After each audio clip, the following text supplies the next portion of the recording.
Good morning and welcome to another episode of Ancient Warfare Answers. With me today is Murray Dam, the assistant editor of Ancient Warfare magazine, and my name is Jasper Orthuis. I'm the editor of the magazine.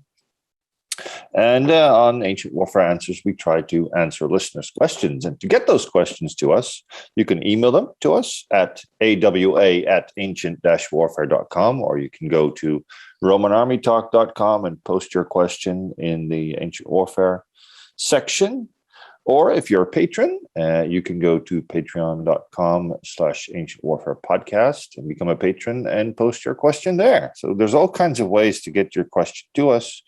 And please do, because we're oddly enough, we're running a bit low on question material right now, I think.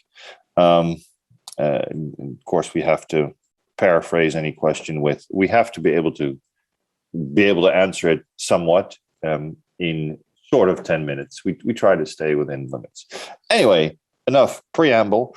Murray today is going to try and answer Anne's question, which is, how did Hannibal manage to supply his army? And I'm sure we're thinking especially about the great big elephants trying to cross the Alps. Murray. Indeed. Well, the very short answer is we don't know. But he must have had to feed them, obviously.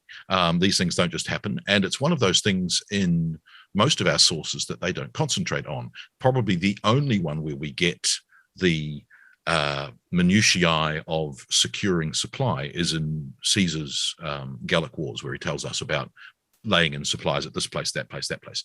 But there's some logistics of working out Hannibal's logistics that we have to go through.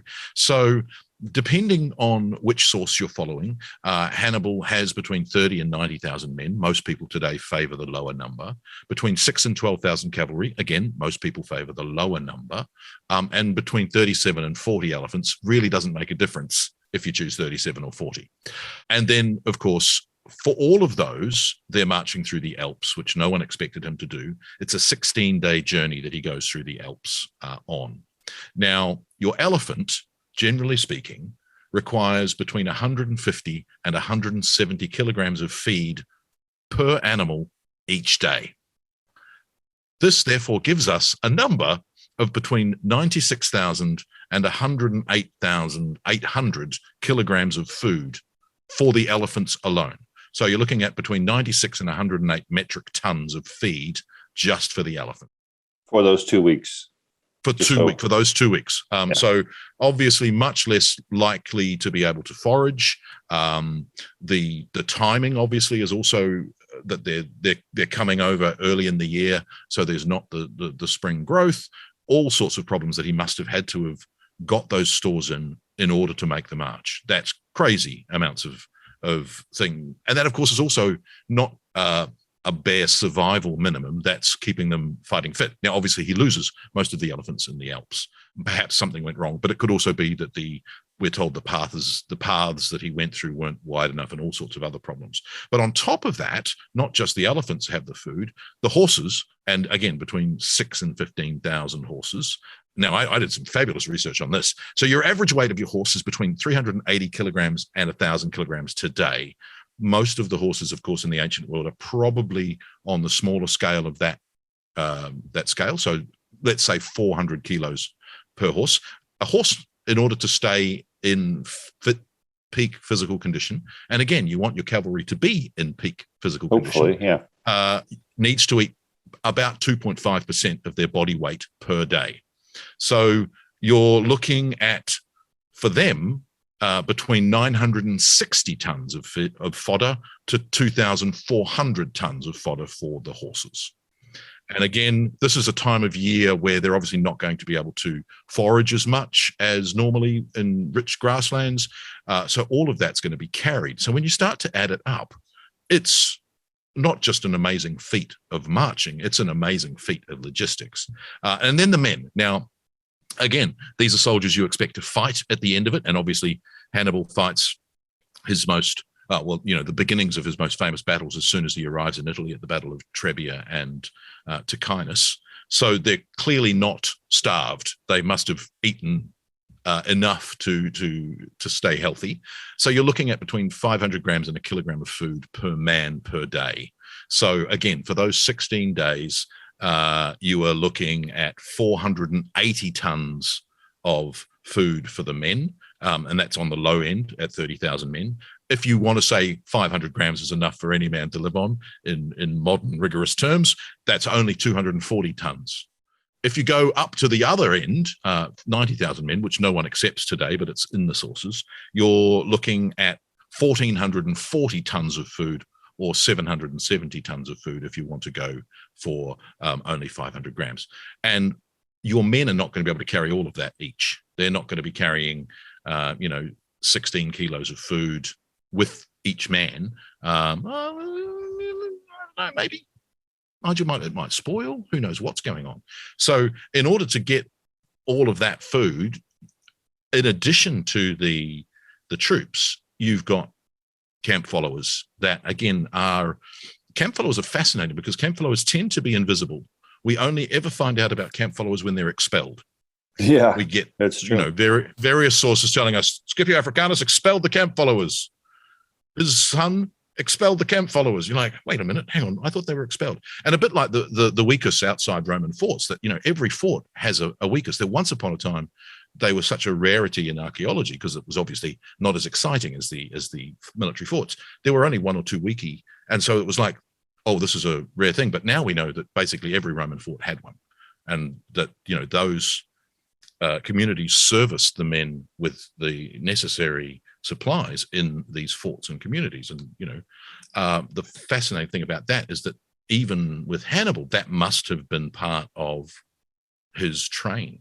And it's interesting to postulate whether the high numbers in the sources actually include a vast number of camp followers, and that number, if we think about Herodotus's numbers for the invasion of Persia, the Persian invasion of Greece, 5 million men, which no one believes today, and it gets brought down to 200,000. So what happened to the 4,800,000? No one knows. But I wonder whether those larger numbers are actually sometimes people putting in the camp followers, because if you think about that tonnage, so what? Let's go. We're going conservative numbers here. You've got 96 tons of food for the elephants. You've got 960 tons, so we're up at 1,000 tons already for 960 tons for the horses, and then the men have got another 480 tons. Who's carrying that? And that, at the time he's crossing the Alps, can't be something that he's got to trail back to be brought, because again, these are hostile zones as well. Presumably all of that's being carried with them as they go. That's a vast amount of logistical camp followers who are bringing that supply with them to feed the animals, on a daily basis, let alone the idea of, well, if this is a thin mountain pass and you've got 100,000, okay, we're going our small numbers. We're looking at least 36,000 fighting men. You're spread out over vast kilometers. How do they get the food? The sheer logistics of organizing that is truly phenomenal. And again, that's not an interesting or exciting part of the narrative for Livy or Polybius. So they don't tell us. They just tell us he marched across the Alps and he turned up and beat some Romans. So it's really, it's frustrating that all of those amazing minutiae are absent from the majority of our sources. And even things like Xenophon's Anabasis, where it's an eyewitness account of the retreat of the 10,000 mercenaries from Babylon to the Black Sea. Again, we don't really get minutiae of how are they being fed other than foraging. And obviously with Hannibal crossing the Alps, there's no way for him to forage. There must have been very little forage available. So it's all being brought by his men. So how much time is there between his arrival in Italy and the first battle? Is there? Ooh. I mean, can we assume that they maybe were walking on air by the time they got there, and they had a couple of days to recover and eat something and get back in shape? Yeah, perhaps. I don't know that the sources specify. I think it's very soon after. The Ticinus, I think, is quite soon after arrival. And I mean, again, it's unexpected. You have to get organized. You have to bring the army to meet him. So there's probably enough time to pillage or plunder somewhere to get enough food to feed everybody, and then fight the battle. But again, it's not something we get emphasized, and it's when you start thinking about the logistics of it and how much food needed to be carried vast distances, it becomes even more impressive as a feat. So there you go. For anybody who's interested, I think in this era of logistics, Paul Erdkamp's Hunger and the Sword, I think, is still the book to read. It might not be easy to find and or cheap, and it's mostly focused on the Romans because that's where we know at least something. Yeah, I think there's old Logistics of the Macedonian Army by Adcock as well, which is a slimmer volume and hopefully easier to find. But just fascinating. Thank you.